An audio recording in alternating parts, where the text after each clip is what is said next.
So guys, let us try to code this policy based data structure in C++, right? So here I have a CPP file. Let me just include header files. So let's just include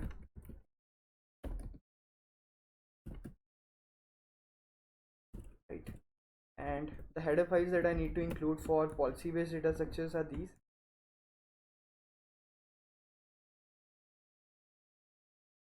Right. Okay. Now including namespace and the namespace for the policy based data structure. Right. Okay. Now let us just define this as a tree. Right. So you can give it any name, new data set or policy based data structures, anything, right? Do it whichever way pleases you. Now let's write int main. So these are the files that I included, right? Okay. Here guys, I am just keeping these 4 files. Don't get confused by these files. These files actually take input from this file on the right side, you can see, and it writes to the output on the right side, you can see, right? So don't get confused. This has nothing, these 4 lines have nothing to do with the current code. Okay, so you can ignore this line, right? So now let us try to write some value. Let's take a set policy based data structure and let's name it. Okay, now it is a set containing integers, right? And how are they compared? Less int. So let's insert some values in it. So let me insert the values that we have already taken here. 1, 3, 4, 10 and 15. 1, 3, 4, 10 and 15, right? So guys, now let's try to run those functions for this. Okay, so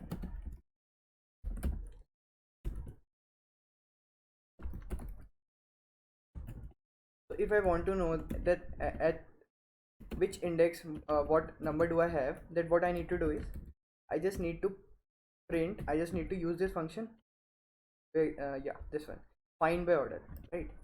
So the find by order functions returns me the iterator, right? So if I want to know what value is that point, for that what will I do is just make it up value, right? So this will tell me ki at a particular index which value do I have, right? Let me just run it. It's capital S. See, I have inserted 1, 3, 4, 10, 15, right? Insert it in any way guys, because this is a set structure, right? See. So at index 0 I have 1, at index 1 I have 3, at index 2 I have 4, at index 3 I have 10, and at index 4 I have 15. I hope you got this. To be very careful, if I insert 1 2 times, then also there will be no change, because it works as a set, right? This structure works as a set right now, so the duplicates are removed. I hope you got the functionality of find by order, right? It will tell me that what is the kth largest element till now, right? And k is starting from 0. Okay, so just let me write it down. Kth largest element at this till now, how much in log of n. Okay, right. Now let's try to use the other functionality, and that functionality tells me how many elements, the order of k, that how many elements are strictly smaller than the current element, right? See, you cannot do this in set, right? You cannot find out how many elements are strictly smaller in set in log n. Okay, that's where it comes in help, policy based data structures. And there are various questions that can be solved so quickly with this structure, otherwise you will have to use segment tree and all, right?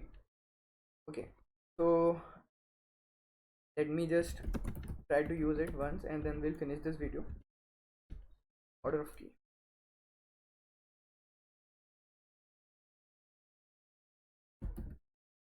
Okay, so guys, let's try to find the order of key 5, right? So what should come? Why? Because guys, elements are 1, 3, 4, 10 and 15. So if 5 comes, then it will come over here, right? And if 5 comes over here, then it will give me an index 3. So basically it tells me how many elements are smaller than 5, strictly smaller, right? So how many are there that are smaller than 5? 3 elements. Okay, right. In short, you can imagine it in a way of finding the lower bound of a number, right? And it's quite useful because if we use vector and find the lower bound, then I have to sort it again and again, right? But in this I don't have to sort it because insertion takes my login time, right? And calling this function takes my login time. Very useful function. Okay, right. So I hope you are well, you got how this function works, and you also got how the above function works, right? And in the next video I'll code inversion count using Posse based data structure, right? So guys, there's one more thing that I want to tell you before going on to the next video. If I want my duplicates element to be inserted in the set, I want duplicate elements to be inserted in the set, what I can do is I can change this integer type to a pair type, right? And also I'll change here, right? So now my key is a pair type in the Posse-based data structure, right? So whenever I insert an element in the Posse-based data structure, I'll insert with a second value to be unique value, right? Basically I'll just explain you. Let me just write it.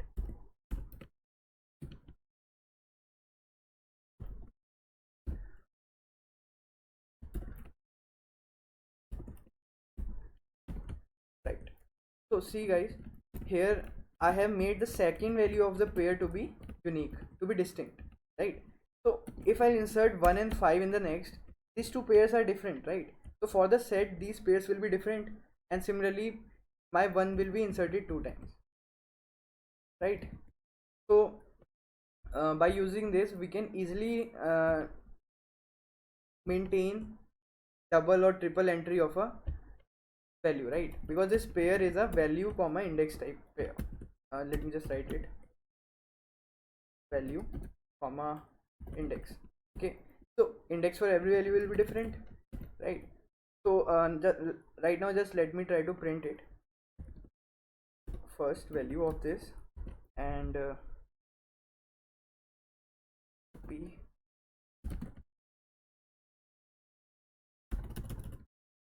second value of this, right? And for now just let there are some errors.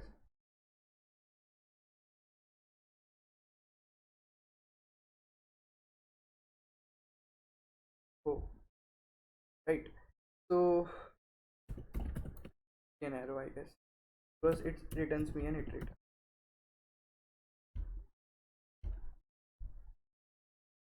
Okay, I got it.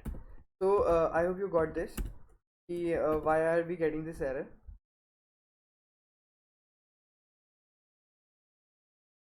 Because I'm pointing it to n, right?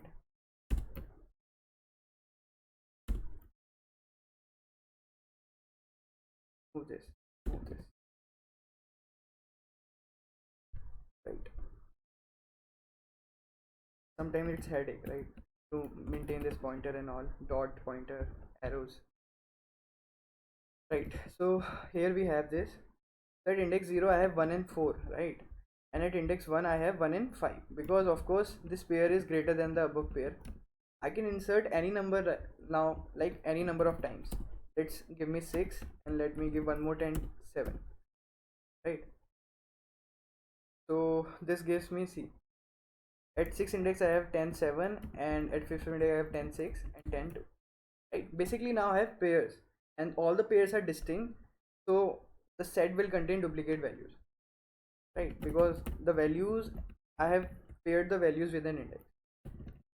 So basically this is a way to you can say it a trick or a way to just duplicate the numbers and insert them in the set, right? You can do it in the normal set also.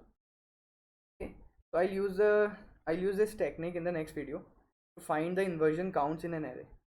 Okay, so guys, see you in the next video.